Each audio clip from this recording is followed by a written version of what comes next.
Gracias a todos, buenas noches. Buenas noches, nuestro querido invitado especial. También decimos invitado, pero tiene que es medio santiaguero también, miembro de la dirección política y secretario de la Secretaría de Asuntos de Relaciones Internacionales, Manolo Pichardo, nuestro expositor estrella en la noche de hoy. También miembro de la dirección política, Altagracia González, secretaria general de nuestro partido de la provincia, ingeniero Harley Botanis, quien además de miembro de la dirección política es el presidente del municipio de Santiago, el compañero Hipólito Martínez, presidente de la circunscripción número 1. Bueno, a todos los miembros de la dirección central, presidentes de demarcaciones territoriales que están aquí presentes, del municipio, distritos municipales, que le hemos pedido que nos acompañen, y bueno, y tantos amigos y amigas que hoy hacen acto de presencia en este importantísimo encuentro con Manolo Pichardo. Antes decíamos que si en Estados Unidos, si a Estados Unidos le daba gripe, en República Dominicana está inundada. Como una muestra, es decir, del impacto de lo que ocurría en Estados Unidos se sentía en República Dominicana. Pero la globalización ha ido mucho más lejos. O sea, uno piensa que una guerra entre Rusia y Ucrania tiene efectos inmediatos en la economía de la República Dominicana, o lo que pasa en Irán o Israel tiene efectos inmediatos en la economía de todos los países prácticamente del mundo. Ya no somos aislados, no somos una aldea. No solo nosotros, sino el mundo entero está interconectado. Y eso permite y obliga a que nosotros comprendamos lo que está pasando en el mundo para poder interpretar de mejor manera cómo enfrentar las diferentes situaciones que se puedan presentar en la República Dominicana. Y de hecho, ser hasta previsorio en el país. O sea, un gobierno que calculó que el aumento del petróleo en la República Dominicana destinaba unos 13.000 millones de pesos para suplir el aumento del petróleo, era un gobierno obviamente poco previsor de acontecimientos que podían ocurrir a nivel internacional, y por eso se embarca supuestamente a una reforma, a la aplicación de una serie de reformas económicas en el país. Todos sabemos la verdadera razón de esa reforma económica, pero esta es una excusa válida también de utilizar. Pero manejar estos temas, yo no creo que en la República Dominicana partido político alguno tenga una persona de las condiciones de Manolo Pichardo. No solamente de sus condiciones profesionales y la gran capacidad que tiene para analizar los diferentes acontecimientos que están ocurriendo en el mundo y que impactan a la República Dominicana, sino que además de presidir esta secretaría como lo ha hecho durante los últimos 5 o 6 años, también es una fuente permanente de información y de conducción hacia donde nosotros tenemos que dirigir nuestros esfuerzos políticos.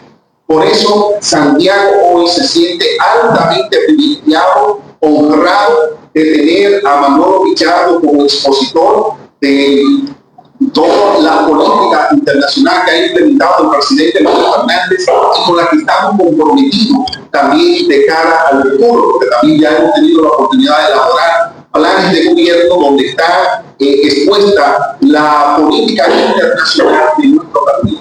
Pero Manolo, además de su capacidad y aprovechando que tengo esta oportunidad de tener el micrófono en la mano, no fue solamente para decirle la importancia que tiene conocer sobre los acontecimientos internacionales y por el impacto que tiene en la República Dominicana de manera específica y concreta. Y tampoco no era para decirle lo capacitado que es Manolo Pichardo, sino yo quería irme a una parte mucho más humana, al Manolo Pichardo que quizá muchos solamente conocemos en los medios de comunicación y viendo este extraordinario compañero de tantos años exponiendo a favor de las causas con las cuales se compromete.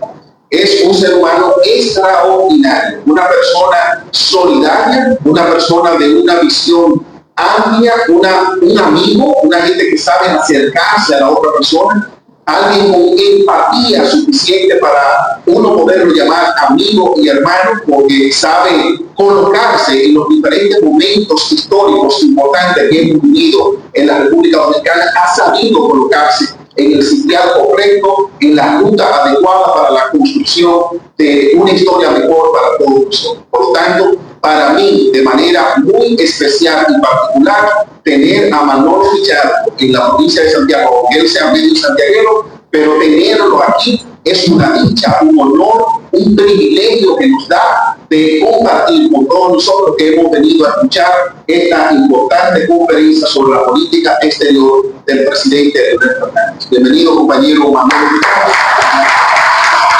Palabras de motivación, diría yo, del compañero de Montes Martínez. Bueno, ahora el compañero Johnny Martínez, quien es vicesecretario de la Secretaría de Relaciones Internacionales, pero que tiene una trayectoria. Yo no pudiera ser un gran exponente también de los temas, porque yo inició, yo recuerdo con el doctor Leonel Fernández, diferentes embajadas y consulados, y terminó como embajador en los Estados Unidos de México. Por tanto, es una persona con un nivel alto en esos temas. Vamos a llamar entonces al compañero Johnny Martínez para que lea una reseña breve del compañero Manuel Pichardo. Primero,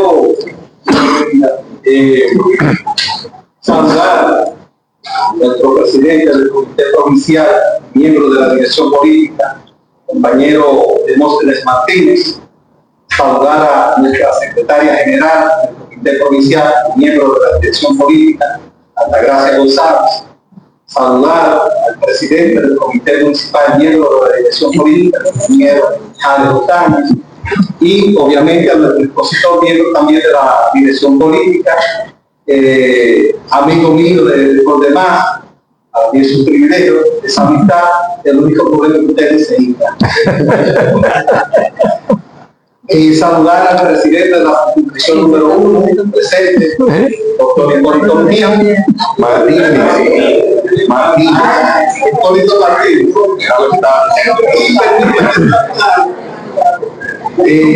A los compañeros, colegas de la Secretaría de Relaciones Internacionales que nos acompañan: Sebastián Núñez, Elena Mejía, Moisés Crespo, Edi de Gracia, Pérez Amézquita, Ana Núñez, Luisa Núñez, compañero Arroyo de acá, Luisa Almonte. Luisa Almonte y Ana Núñez. Exacto. Okay. Y también permítame saludar con la anuencia del presidente al colega Manuel de Jesús Burro, que vino de la capital, es un compañero que son de la egresado de la maestría de cooperación internacional de la Facultad Latinoamericana de Ciencias Sociales, y algunos colegas que estuvieron con nosotros en el servicio diplomático. Bienvenidos todos, muchas gracias. Manuel de Jesús Pichardo Aras, conocido públicamente como Manolo Pichardo, nació en Santo Domingo, pero era de Santiago, su padre de acá de Santiago, el 11 de octubre de 1961. ¿Y hay que ver? Es un político. Anote la fecha de cumpleaños para que hagan llegar. Es un político, periodista, escritor y analista de relaciones internacionales, con una amplia trayectoria en la vida pública dominicana y latinoamericana. Su formación académica combina estudios en comunicación, en ciencias políticas y políticas públicas. Licenciado en comunicación social por la Universidad Interamericana. Participó en 1995 en un programa internacional en Costa Rica sobre globalización e interdependencia de las economías, mercado de trabajo y políticas de empleo, relaciones entre trabajadores, gobiernos y empresarios. Este programa fue auspiciado por la OIT, por el PIB y la Universidad Nacional de Costa Rica. Diplomado en Seguridad Social por la Universidad Diego Portales. Diplomado en Ciencia Política por la Universidad Autónoma de Santo Domingo. Su trayectoria evidencia un interés permanente por la integración regional, la política comparada, la geopolítica y las relaciones internacionales. Como autor, Manolo Pichardo ha publicado obras en el ámbito de la poesía, el ensayo político y las relaciones internacionales. Entre ellas, Víctimas Infinitas, obra poética con prólogo de José Rafael Antigua, El Parlacén y los procesos de integración, ensayo sobre la integración centroamericana con prólogo del expresidente guatemalteco Álvaro Colón. Cuando las palabras copulan, libro de poesía comentado por Mateo Morrison y presentado por Tony Capó. La izquierda democrática en América Latina, ensayo con prólogo del expresidente paraguayo Fernando Uribe. El desplazamiento del poder global hacia un nuevo orden, ensayo de geopolítica y relaciones internacionales, prologado por el académico mexicano José Ignacio Martínez Cortés. Debo hacer un paréntesis porque esta obra me sirvió de soporte para mucho trabajo que yo presenté en la Facultad Latinoamericana de Ciencias Sociales. Además de los libros, ha desarrollado una labor constante como articulista de prensa, especialmente para el Spin Diario, productor y conductor de programas de televisión, analista de asuntos regionales y de evolución del sistema internacional, conferencista sobre integración latinoamericana, geopolítica y política internacional. En el ámbito internacional ha ocupado importantes responsabilidades, entre ellas diputado al Parlamento Centroamericano, primer dominicano en presidir el Parlamento Centroamericano. Fue presidente de la Conferencia Permanente de Partidos Políticos de América Latina y el Caribe, la COPAL. Actualmente, secretario de Relaciones Internacionales y miembro de la Dirección Política de la Fuerza del Pueblo. Desde una perspectiva académica, la obra de Manolo Pichardo puede agruparse en tres grandes líneas de investigación y reflexión. Número uno, integración latinoamericana y centroamericana con énfasis en el fortalecimiento institucional de los organismos regionales. Dos, geopolítica y transformación del orden internacional, particularmente la transición hacia un sistema multipolar. Y tres, pensamiento latinoamericano, abordando la evolución de las corrientes democráticas de izquierda y los desafíos contemporáneos de la región del Caribe. Con ustedes, el doctor Manolo Pichardo.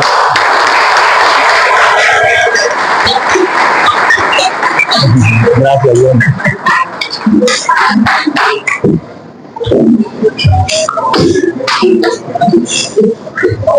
Buenas noches, compañero Demóstenes Martínez, presidente del partido aquí en la provincia de Santiago, miembro de la dirección política, compañera Altagracia, también miembro de la dirección política, Hamlet, miembro de la dirección política, a los compañeros miembros de la dirección central que nos acompañan, a los vicesecretarios de la Secretaría de Relaciones Internacionales que han llegado hasta aquí, a mi segunda ciudad, Santiago de los Caballeros, donde nació mi padre, porque además tengo una hija nacida en Santiago de los Caballeros, o sea que yo soy santiaguero, menos aguilucho porque soy de Licey. Bien, bueno, compañeros y compañeras, la política exterior de un gobierno lo define la coyuntura y la visión de quien la implementa. Y para hablar de la política exterior del compañero Leonel Fernández, yo quiero que ustedes me permitan hacer una especie de recorrido para los referentes históricos, de suerte que podamos aquilatar mejor lo que fue la política exterior del compañero Leonel Fernández y lo que será la política exterior de Leonel Fernández en el gobierno que iniciará en 2028. Y para ello, yo necesito referirme a la situación que vivía la República Dominicana antes de la llegada de Trujillo y antes incluso de la intervención estadounidense en la República Dominicana. ¿Por qué? Porque la República Dominicana, antes de la intervención estadounidense en el 1916, era un completo caos. Y el Estado no tenía control del territorio. De hecho, aquí había una disputa entre los bolos y los rabudos, ¿verdad? Jimenistas y horacistas que se disputaban el territorio en medio del caos en la República Dominicana. Se levantaba un militar por un lado, se levantaba otro militar por otro, un terrateniente privatizaba la seguridad en algún lugar. En fin, el gobierno no tenía control territorial. Eso vino a cambiar con la intervención estadounidense. Pero perdimos primero la soberanía económica con la ocupación de las aduanas y luego la soberanía de manera total, porque se eliminó el Congreso, había un gobernador estadounidense en la República Dominicana y el Estado no estaba ni consolidado antes y luego no existía con la intervención estadounidense. Les hablo de esto para que ustedes vean la importancia del Estado en la definición de una política exterior. Llega el presidente dictador Rafael Leónidas Trujillo. Con Rafael Leónidas Trujillo, ya con las bases que había creado la intervención estadounidense, empieza a crearse el Estado moderno en la República Dominicana. En la República Dominicana se crea el Banco Central y con el Banco Central el peso dominicano. Se crea el Banco de Reservas, que es un banco comercial que hasta el día de hoy existe y es el banco más grande de la República Dominicana. Se creó el Banco Agrícola de la República Dominicana para dar asistencia a los productores agropecuarios. Pero además de eso, Trujillo tenía un instinto capitalista. Y ese instinto capitalista, para fines propios, para provecho personal, lo llevó a crear una fábrica de clavo, una fábrica de cemento, una fábrica de pintura, una fábrica de zinc, en fin, creó un parque industrial en la República Dominicana para responder a sus intereses personales. No existía el capitalista como tal. Había un sistema capitalista que empezaba a madurar en la República Dominicana, pero la clase capitalista como tal no existía. Existía él, como el gran capitalista que promovía el capitalismo en la República Dominicana por puro instinto. Bien, fortalecido el Estado dominicano, no solamente con la creación de estas instituciones, sino que creó carreteras y caminos vecinales para crear una especie de unidad geográfica que permitiera que los productos y las mercancías y todo circulara por todo el territorio nacional. Eso fue una especie de madurez del Estado capitalista y de consolidación del Estado dominicano. Con la consolidación del Estado dominicano, el presidente dictador Rafael Leónidas Trujillo definió una política exterior bastante pragmática y efectiva. Óigase bien, bastante efectiva. Lo primero que hizo fue crear una escuela diplomática para instruir a los servidores públicos de esa área, ¿verdad? Pero además pudo insertar a la República Dominicana en los diferentes organismos internacionales. ¿Por qué lo hizo? ¿Y por qué procuró también alianzas estratégicas con gobiernos parecidos al de él? Bueno, porque necesitaba consolidar su dictadura, necesitaba consolidar su régimen. Tuvo una alianza muy estrecha con el dictador Francisco Franco en España y una alianza bastante estrecha con Somoza en Nicaragua. Y esas alianzas le permitieron a él salir de ciertos apuros, como por ejemplo la matanza del 1937, que se le buscó una salida, diríamos, suave, una salida sin consecuencias duras para el régimen, y pudo salir de eso airoso. Porque además, y eso es bueno que lo sepamos, si no lo sabemos, aquí hay mucha gente experta en temas internacionales, Trujillo utilizó la política exterior como mecanismo de, ¿cómo diría?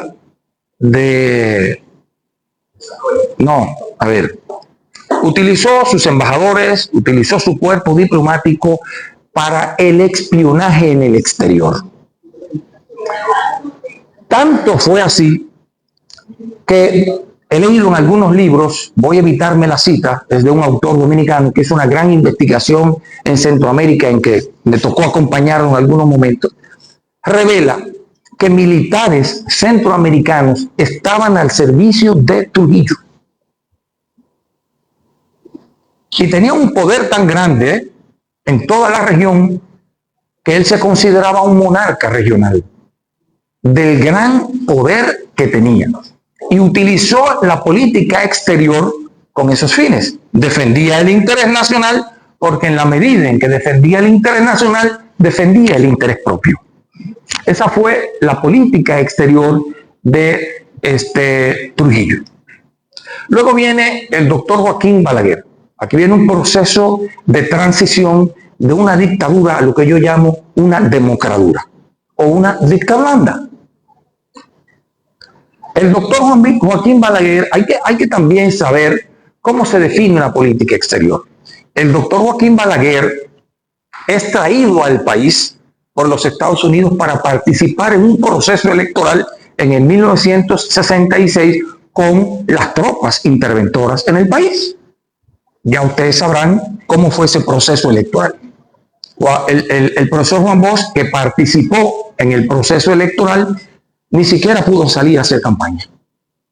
La campaña la hizo Balaguer prácticamente solo y la traída de Balaguer al país y el proceso electoral era un simple trámite para que él ocupara la presidencia de la República. Discúlpenme que es que no me estoy llevando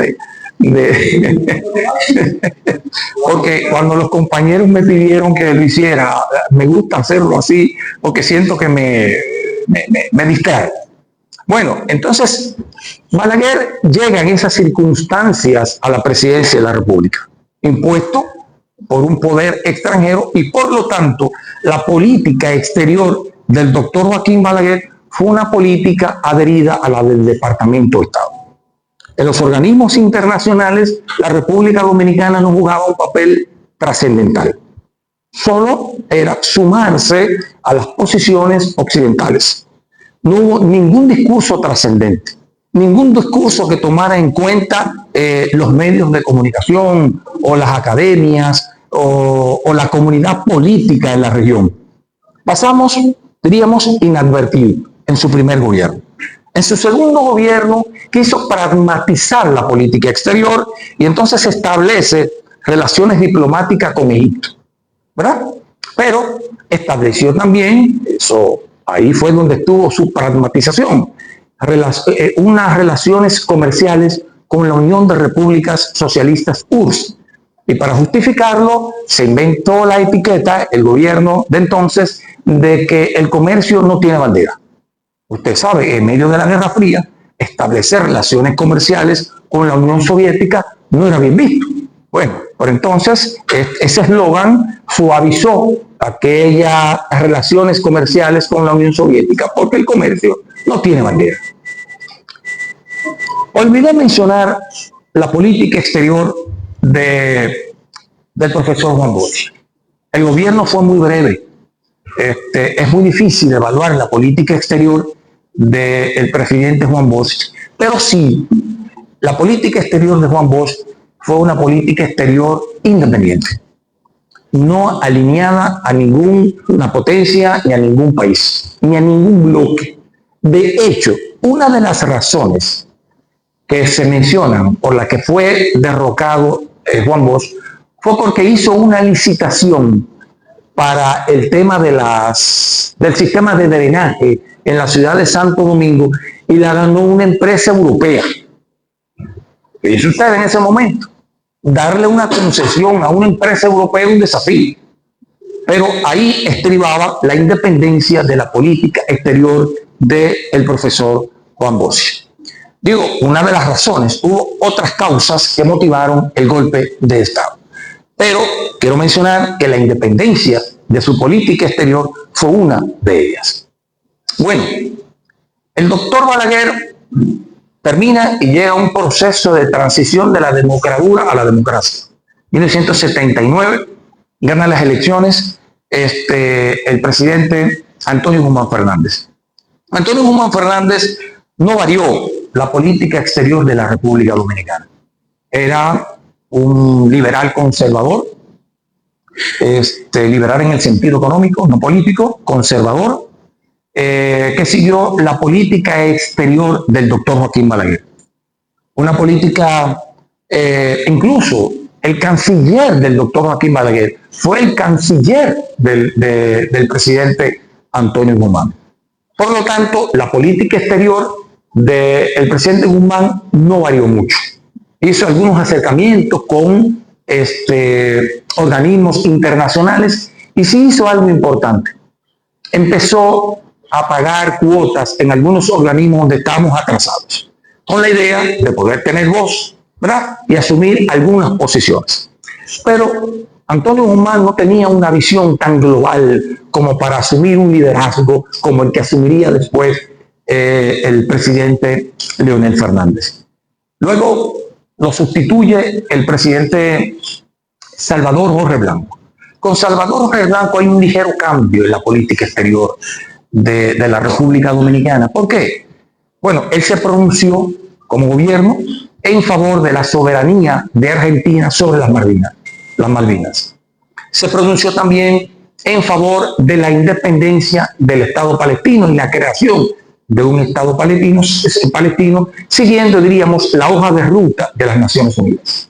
Y eso lo hizo bajo la influencia del doctor José Francisco Peña Gómez, ¿se acuerdan? Que era socialdemócrata y era un dirigente de la Internacional Socialista.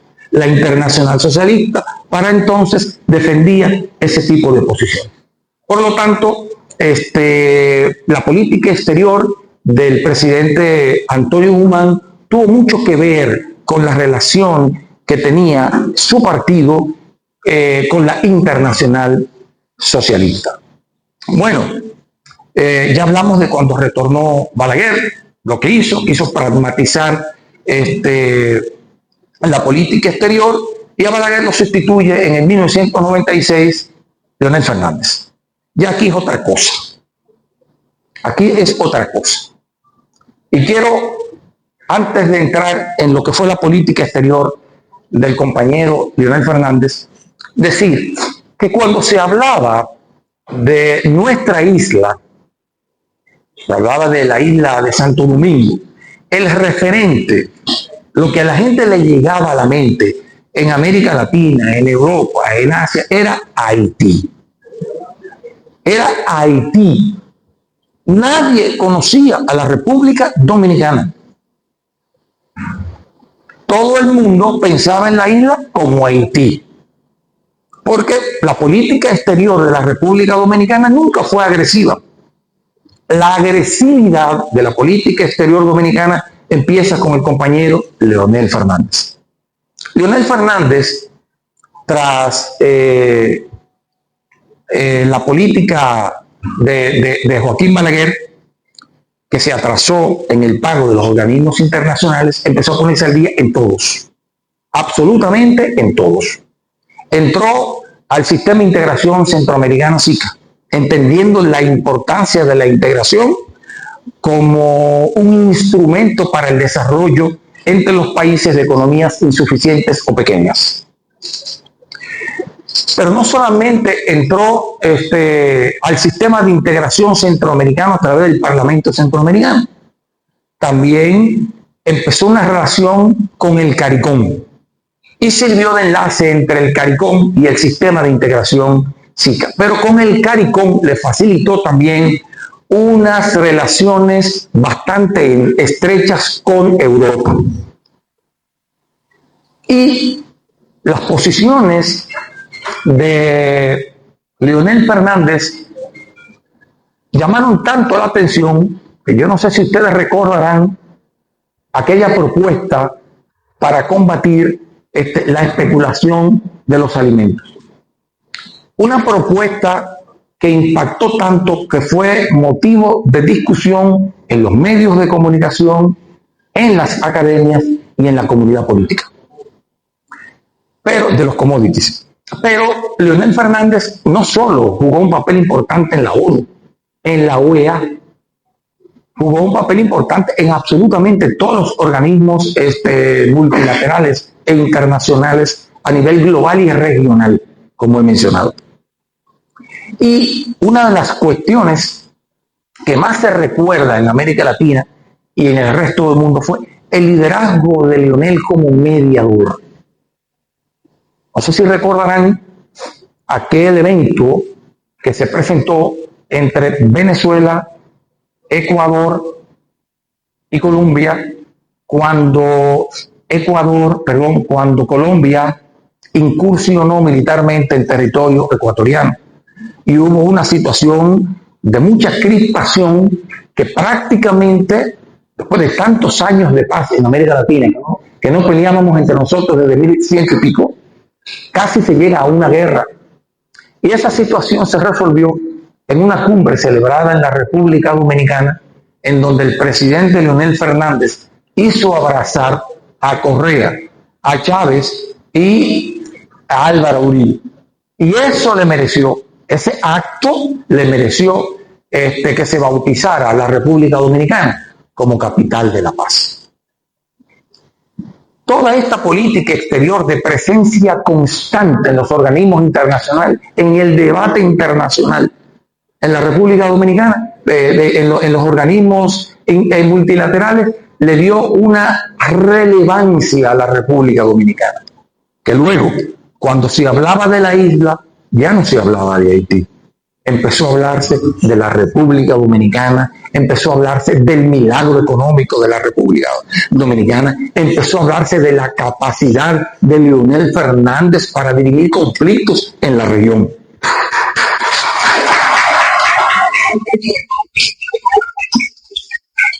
Y esa política exterior tuvo un impacto en el crecimiento económico de la República Dominicana. Un país con estabilidad, un país visto ¿cómo diría? Que se hicieron reformas políticas que le dieron fortaleza institucional al país, atrajo mucha inversión a la República Dominicana. Y bueno, y el solo hecho de que Leonel Fernández estuviera en todos los organismos internacionales, y eso era propaganda para la República Dominicana. Yo recuerdo que aquí se celebró un evento en un hotel de la capital a pocos días de haber llegado Leonel Fernández a la presidencia, después del gobierno de Hipólito Mejía, del que vamos a hablar ahora, de todo el desastre, de toda la estampida de capitales, de que se crearon más de 1 millón de nuevos pobres. Y recuerdo que ahí estaba el Fondo Monetario Internacional y el Banco Mundial, y hablaban de que nosotros habíamos pasado de un ciclo de desesperanza a un círculo, de un círculo vicioso de desesperanza a un círculo virtuoso de crecimiento económico. Lo recuerdo ese día, esa evaluación. Porque recuerdo que la tasa del dólar llegó a colocarse casi a 60 por 1, 58, 59 por 1, ¿verdad? Y cuando Leonel Fernández llega al poder, antes de 3 meses, la cotización del dólar estaba 33 por 1 y hubo que pararla. Porque si se bajaba demasiado, podía afectar la economía de la República Dominicana. Todo eso que ocurría aquí, Leonel lo manejaba con maestría en sus conferencias en el exterior, en sus intervenciones en la ONU, en sus intervenciones en todos los foros internacionales. Pero el éxito de la política exterior de la República Dominicana durante los gobiernos de Leonel Fernández se correspondía con una situación específica que vivía el mundo. Fue exitoso en un mundo donde todavía no habíamos avanzado hacia la multipolaridad. Vivíamos en un mundo unipolar, diríamos prácticamente, porque después de la bipolaridad de la Guerra Fría pasamos a un mundo unipolar, donde había un país hegemónico, que eran los Estados Unidos. Pero Leonel Fernández sabiéndolo, tuvo una política exterior tan pragmática que mantuvo excelentes relaciones con los Estados Unidos y estableció relaciones con Cuba. Y nadie se molestó. Contento el gobierno de los Estados Unidos, contento el gobierno de Cuba. Se abrazaba con los estadounidenses, se abrazaba, también tenía buenas relaciones con los palestinos y buenas relaciones con Israel. Una política pragmática, porque de lo que se trata es de defender el interés de la República Dominicana. Y siempre que se hagan acuerdos, no importa con qué país, debe primar el ganar. Y eso fue lo que hizo Leonel Fernández durante su gobierno. Pero, ¿qué va a pasar ahora? Que estamos asistiendo a un mundo multipolar. ¿Qué va a pasar? Multipolar, ¿por qué? Porque hay fuerzas hegemónicas que van en declive y hay otras fuerzas que van en ascenso. Evidentemente que Estados Unidos es un país que va en declive. Estados Unidos, su industria prácticamente desaparecido. El presidente Trump está haciendo esfuerzo por desmontar aquella deslocalización de las empresas para que sus empresas vuelvan a territorio estadounidense. Una cosa que ya lo intentó Clinton, que ya lo intentaron otros. Yo recuerdo una carta que hizo el presidente Clinton o el ministro de Industria del gobierno del presidente Clinton a las 100 principales empresas estadounidenses pidiéndole que retornaran al país. Primero porque se convirtieron poderosas por el apoyo que le dio el gobierno estadounidense. Y lo menciono siempre porque me llama poderosamente la atención que muchas empresas no le respondieron al gobierno del presidente Clinton. Y hubo una empresa que siempre mencionó que sí le respondió. Ese está en el libro de Samuel Huntington, en un libro de Samuel Huntington, que fue Ford. La Ford le respondió al gobierno lo siguiente. La Ford es una empresa estadounidense en los Estados Unidos. Es una empresa mexicana en México. Es una empresa china en la China. Es una empresa india en la India. Lo que quiere decir que el capital no tiene patria. Y que el retorno y que el desmonte de la deslocalización iniciada por el gobierno del presidente Reagan no tenía vuelta atrás. Esa situación todavía la vive Estados Unidos y se ha agravado. Se ha agravado por muchas razones que voy a explicar. Estados Unidos sigue siendo el país más poderoso en términos económicos por el PIB nominal. Tiene 30 billones de dólares en su PIB. Hay otro país que le sigue los pasos y su PIB es 20 billones. Pero cuando lo medimos por paridad de poder adquisitivo, el otro país que tiene 20 billones tiene una economía más fuerte. ¿Por qué? Porque con menos dinero puede producir más.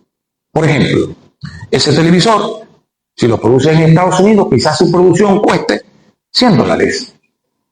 Pero en el otro país, producirlo cuesta 20. Usted tiene $100 en China, por ejemplo, que es al país que me refiero. Y usted tiene $100 en Estados Unidos. En China, con esos $100, usted puede alquilar su casa, puede pagar la luz, puede tener el transporte, puede pagar el colegio de los niños. Con los $100 le da y le sobra para ir al cine. Pero en Estados Unidos, con esos $100, usted paga la casa y ya tiene que buscar prestado para pagar la luz, para hacerlo. Entonces, el poder, la paridad de poder adquisitivo es mayor en China. Entonces, hay una especie ahora en este proceso de multipolaridad, de fortaleza de los países no occidentales, ¿verdad? Lo que le llaman el sur global. El sur global se está organizando y se está organizando para hacerle frente a Occidente. El G7, por ejemplo, que cuando se creó lo que hoy son los países que se agrupan en los BRICS, representaban el 16% del PIB global. Los BRICS, en ese momento, el 16% del PIB global. Hoy día,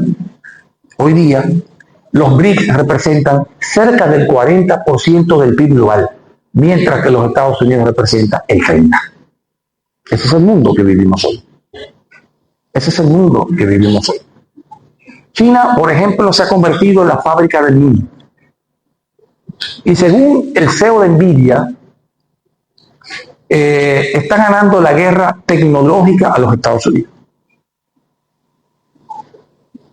Bueno, recientemente la guerra del chip, ustedes la conocen, para tener un televisor o un celular o hasta los carros inteligentes necesitan chips. Bueno, pues una guerra del chip. Y se le impidió venderle chips a China que estuvieran por debajo de 7 nanómetros. Chip grande y atrasado. Solo se le vendían de 7 nanómetros. Hubo una campaña contra Huawei por una razón. Porque el registro de patentes, que desde que se creó esa institución que da las estadísticas de registro, que fue en los años 70, Estados Unidos siempre estuvo liderando los registros de patentes.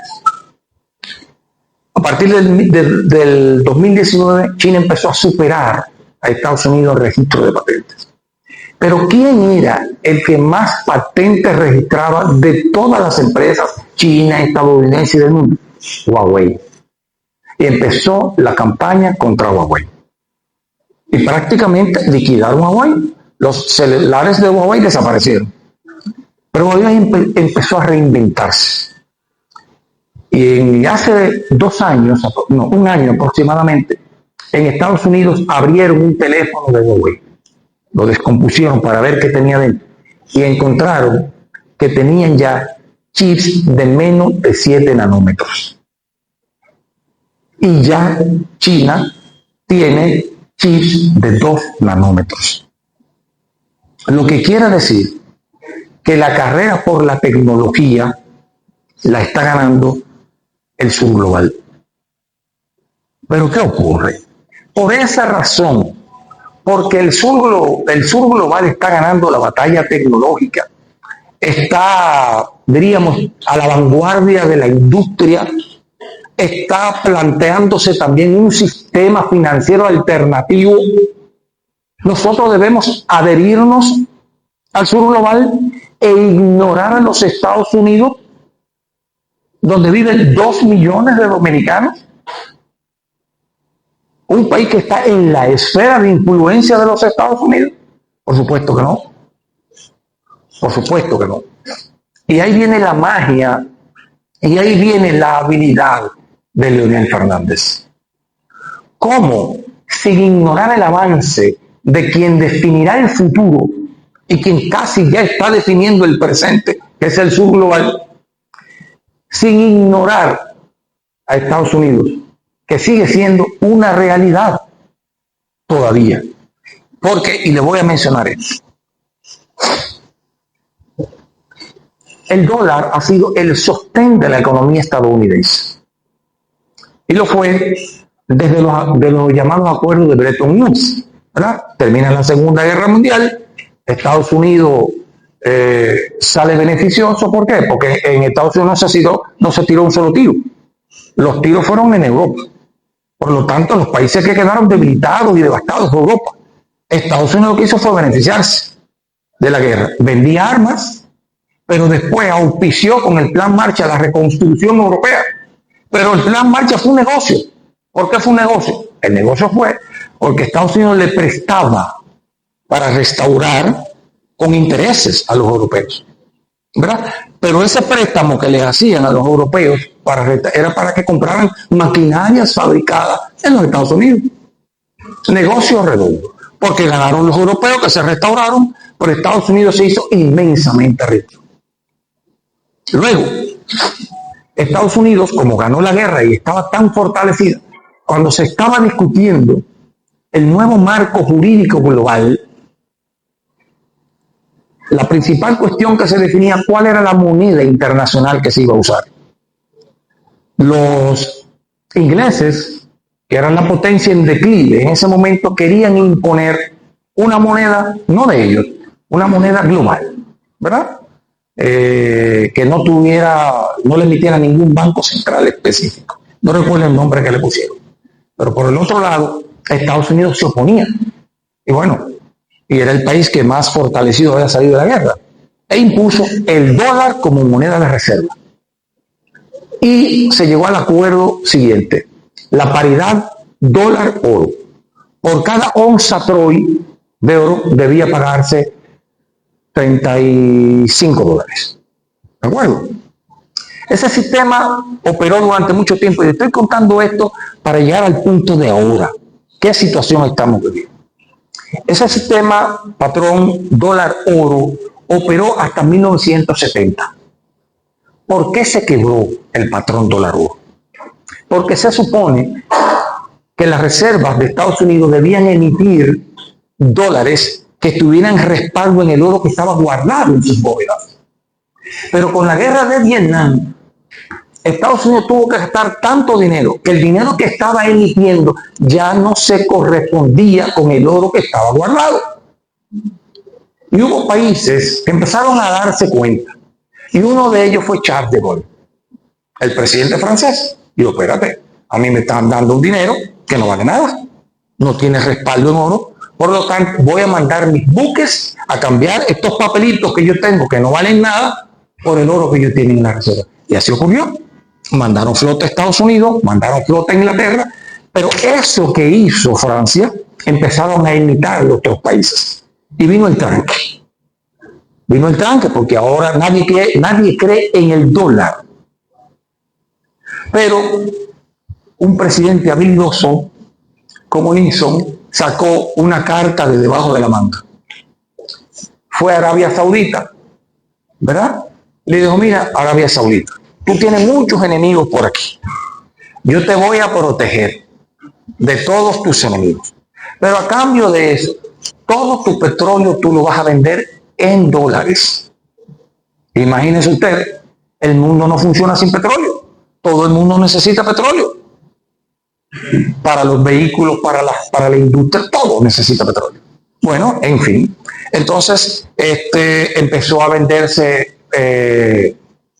petróleo en dólares y eso sirvió para que el dólar se convirtiera o siguiera siendo una moneda de reserva internacional y la moneda que seguía funcionando para todo el comercio global y protegió su dinero. Pero ahora está pasando algo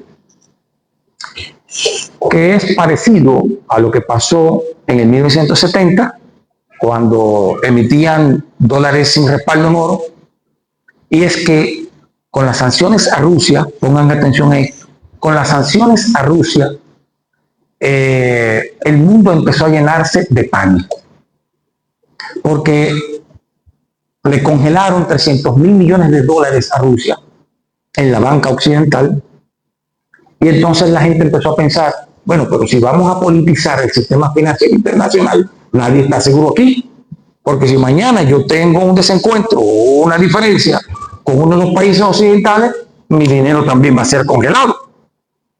Y eso provocó que muchos países empezaron a cambiar sus reservas de dólares por oro. Por eso ustedes ven que se dispara el precio del oro de 500, llegó a 5.000, no sé cómo está ahora, a 5.000, más o menos está así, ¿verdad? A 5.000, porque empezaron a salir de dólares, empezaron a comprar oro, lo que disparó el precio del oro. Pero además provocó algo diferente, que es que los países empezaran también a intercambiar en sus propias monedas. Y para colmo, y para peor, ustedes conocen el sistema SWIFT, que es el sistema de intercambio interbancario. El sistema SWIFT occidental fue que retuvo los 30.000 millones a Rusia, pero que le retenía a cualquier país que sancionaba. Entonces China se inventó un sistema también de intercambio internacional, interbancario. Se llama sistema SIPS. Lo interesante de esto es lo siguiente, que cuando usted hace una transacción por el sistema SWIFT, esa transacción dura entre 24 y 72 horas, ¿verdad? Pero a usted le cobran una penalidad de 4%. O sea, de cada $100 usted paga 4 pesos. Pero el sistema SIPS, óiganlo bien, estamos hablando de que la transacción dura 72 horas. El sistema SIPS dura 3 segundos. 3 segundos una transacción. ¿Sabe cuánto es la penalidad? 0.12. 0.12. Entonces, ya ustedes ven cómo la situación de la arquitectura geopolítica global va cambiando. Ese es el reto de la fuerza del pueblo en el próximo gobierno. Navegar o caminar entre las patas de los caballos, que es la confrontación entre Occidente y el sur global, sin caer en una de esas patas. Y esa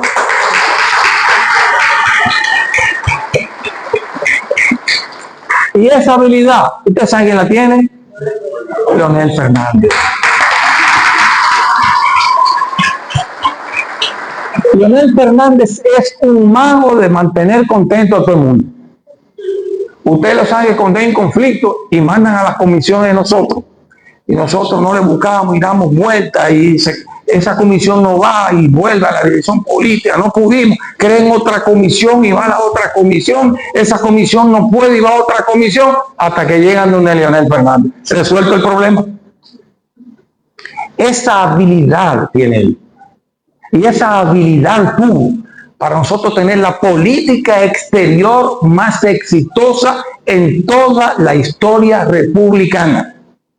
Y como él es un buen gestor, y como él es un tipo con esas habilidades, y como es una persona que tiene conocimiento de todo lo que pasa en el mundo hoy día, de la dinámica, de los cambios disruptivos que se están produciendo, ese es el hombre que necesitamos en el 2028 para reencauzar la República Dominicana por el camino del progreso. La política exterior de la fuerza del pueblo será eso, una política pragmática, una política agresiva, ¿verdad? Para poner a la República Dominicana en el foco del mundo, para seguir siendo un país atractivo a la inversión, para seguir siendo un país estable, un país gobernable y con gobernanza, como lo fue durante los gobiernos de Leonel Fernández. Por eso Leonel Fernández, y con esto termino, hoy día, según las encuestas que yo he visto, está por encima del 40% en simpatía y con tendencia a subir, mientras que los candidatos de los otros partidos están anclados en una organización que va en declive. Por lo tanto, yo estoy, no voy a decir casi, dejo el casi al lado, seguro de que el compañero Leonel Fernández y la fuerza del pueblo serán gobierno a partir del 16 de agosto de 2022. Gracias.